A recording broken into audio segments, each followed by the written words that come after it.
Halo teman-teman. Oke, baik. Di kesempatan video kali ini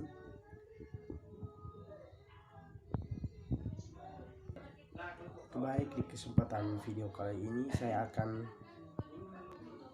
seperti biasa mereview buku. Kali ini saya akan mereview buku yang berbeda ya, teman-teman. Oke, pertama teman-teman, saya akan memperkenalkan dulu nama saya. Nama lengkap saya Alexis Fantus.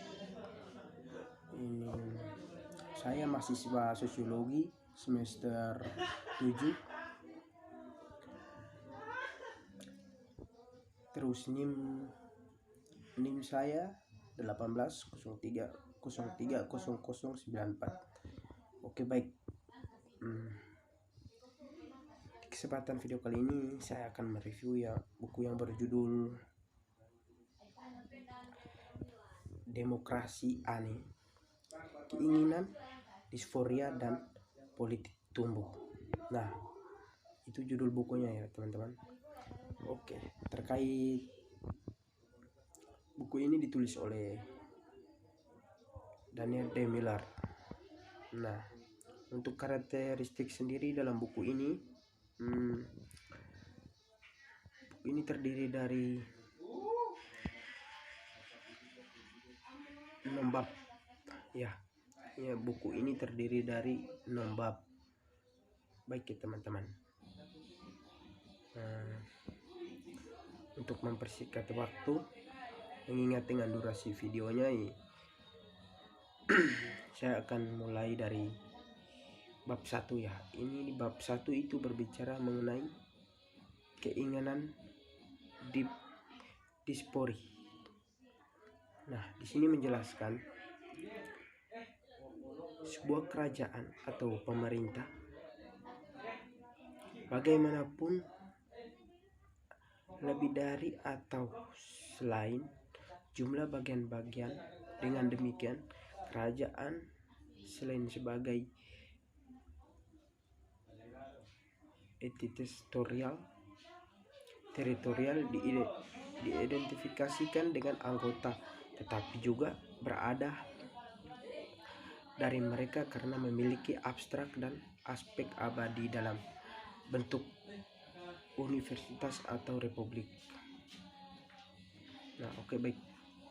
Dalam kerangka berpikir ini tetap menjadi kasus bahwa sosial itu tumbuh selalu terdiri dari bagian-bagian keseluruhan parsial yang merupakan keseluruhan universal, tidak hanya menciptakan tetapi juga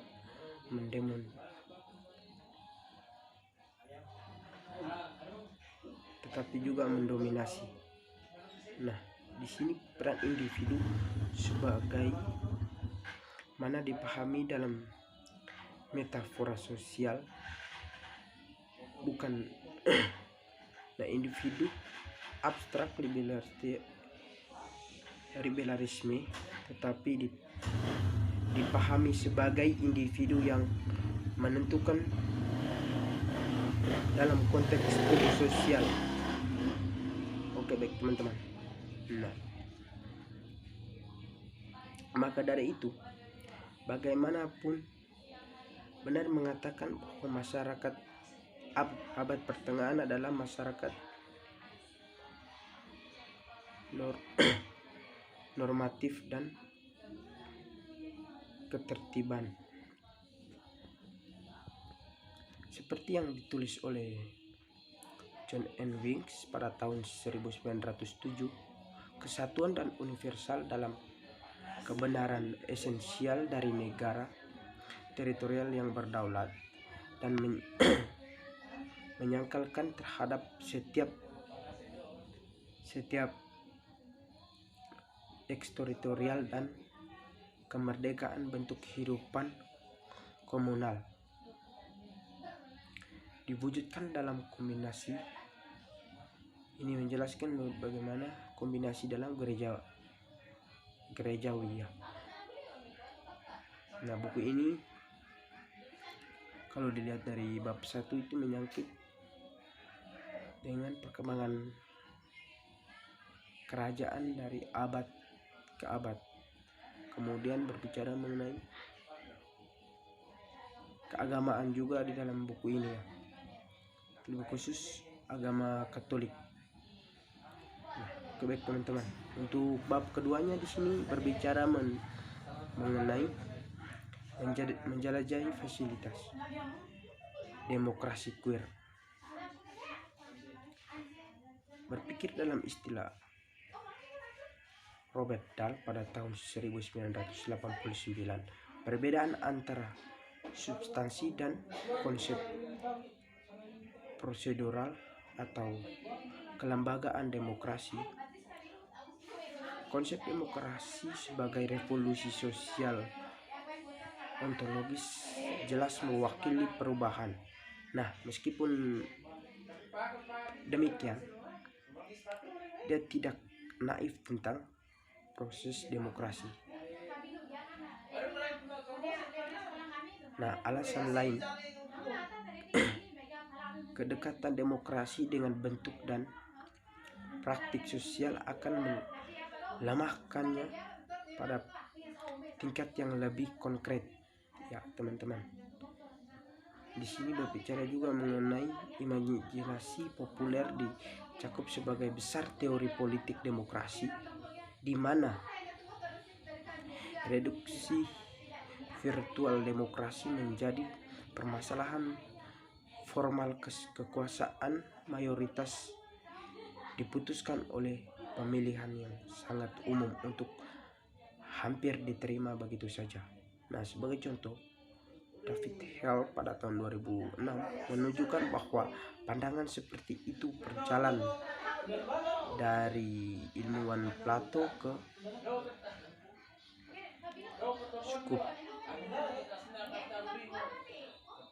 Schumpeter dan menyoroti sebagai ilustrasi yang sangat penting. Nah, dipahami dalam istilah prosedur kelembagaan yang begitu jelas, demokrasi adalah tunduk pada transformasi lebih lanjut yang memiliki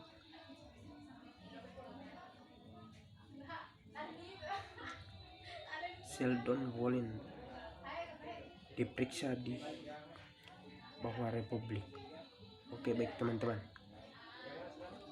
Nah, rezim demokrasi yang liberal sementara yang mewakili perubahan dasar dalam ontologi sedalamnya dan seluasnya yang digariskan oleh Lefort tadi.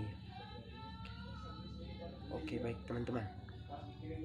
Nah, kita lanjut dengan bagian ketiga, yaitu bab ketiga ini berbicara mengenai dikeluarkan oleh alam tradisional kontrak sosial. Nah, dalam bab ini berbicara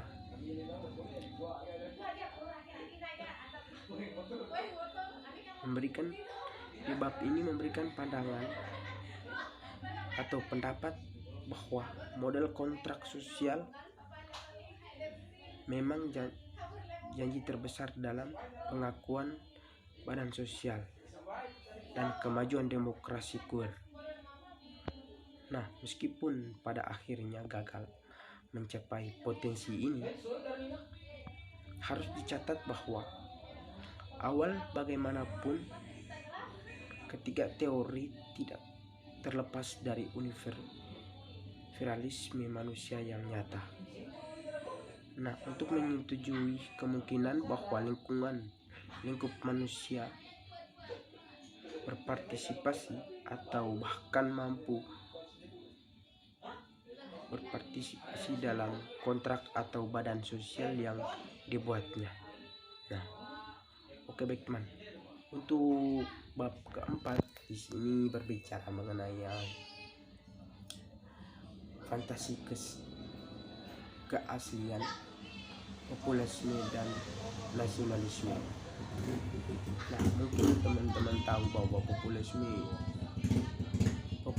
mungkin merupakan bahaya yang menyertai demokrasi, tetapi masih banyak yang harus diketahui dan harus dikatakan mengenai kondisi munculnya populisme ini. Nah, sebagai seorang jenderal, banyak faktor kontekstual yang mendukung munculnya populisme tidak unik. Untuk itu, mendorong gerakan populer. Nah, sini kan menjelaskan bahwa mendorong gerakan populer yang lebih luas, termasuk praktik dengan ekspresi demokrasi queer. Nah, banyak dari faktor-faktor ini bermuara pada krisis demokrasi legitimatis di satu sisi dan perwakilan di sisi lain. Beberapa di antaranya elemen sudah terlihat dalam diskusi kita sebelumnya. Oke, tadi kan elemen sudah terlihat dalam diskusi sebelumnya, di bab sebelumnya ya. Nah, di bab 4 ini menjelaskan bagaimana elemen itu dalam demokrasi yang dikelola oleh neoliberal. Nah, sebagai dimensi lain yang menonjol dari audiens demokrasi yang memberikan makna yang terlihat dari populisme. Nah, baik teman-teman, di sini kita lanjut dengan bab 5 ya. Nah, di bab 5 ini berbicara mengenai diaspora Amerika, nasionalisme Kristen. Nah, di sini sangat jelas ya menjelaskan bagaimana diaspora mengenai nasionalisme Kristen ya. Meskipun nasionalisme Kristen terstruktur di sekitar konsepsi ideal tentang kelompok-kelompok yang bukan orang Amerika sejati, tidak ada yang praktis. Pertanyaan membatasi kewarganegaraan Amerika Serikat. Untuk itu, sebagian populasi Amerika Serikat akan selalu menjadi campur tangan Amerika asli dan mereka yang identitas Amerikanya hanya nominal, atau misalnya mereka yang memiliki kewarganegaraan Amerika Serikat tapi tidak diakui sebagai orang Amerika asli. Nasionalisme Kristen menjadi nyata ekspresi dan diposisi untuk secara tepat menyusun dan menata masyarakat campur seperti itu, di posisi yang ditekap dalam metafora sosial sebagai tubuh ya.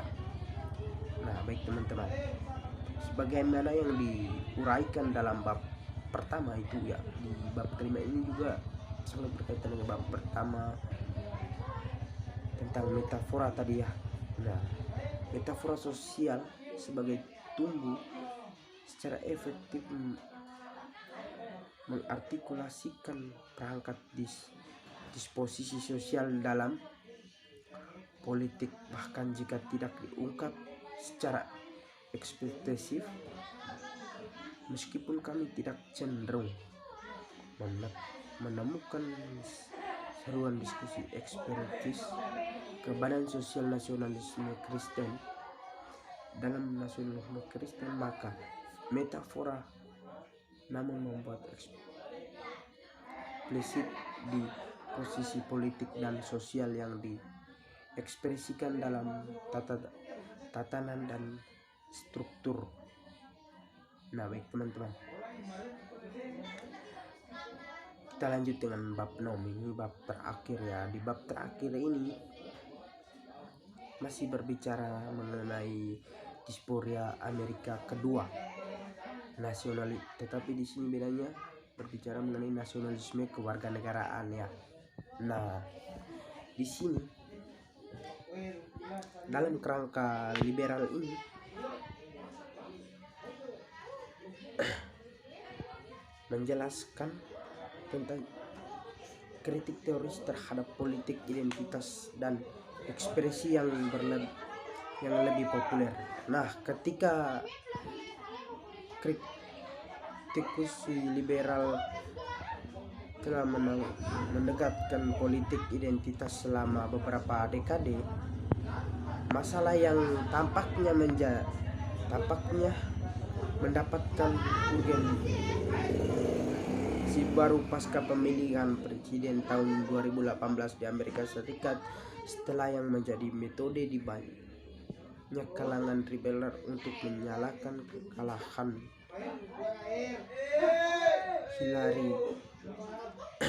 Hillary Clinton pada fokus Partai Demokrat yang tidak semestinya pada politik identitas.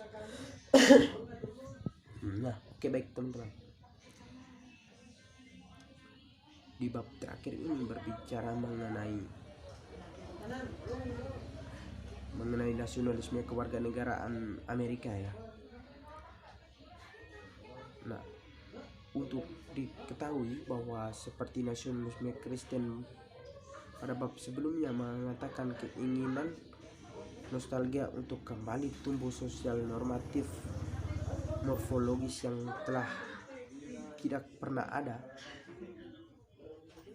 Bagian bab akhir ini menjanjikan bahwa catatan alternatif dengan alasan bahwa politik identitas adalah ekspresi dan praktik demokrasi yang aneh dan pembongkaran konstruktif Badan Nasional Amerika. Oke, baik teman-teman semua, mungkin sekian saja review video yang saya buat. Nah, untuk kurang dan lebihnya saya mohon maaf bila ada salah kata dalam video ini, saya mohon maaf juga.